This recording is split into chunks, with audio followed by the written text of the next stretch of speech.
Ma'am, ito po, pero ang mga nakasampak kaso doon sa year natin na sa mga alis ay pagkindap, sabi na pagkindap na dati Pangulong Rodrigo Duterte.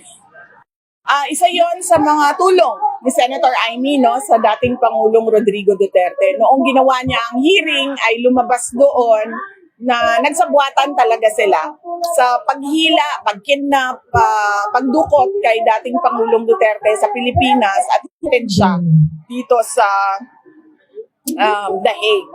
At merong chairman's report chairperson's report na sinabit niya sa ombudsman na kami ay nagdadasal na sana ay maakyat or ma-file na yung mga cases dyan sa ombudsman doon sa mga tao na kaparte o kasama sa illegal na pagkuha kay dating Pangulong Rodrigo Duterte. Salamat, ma'am.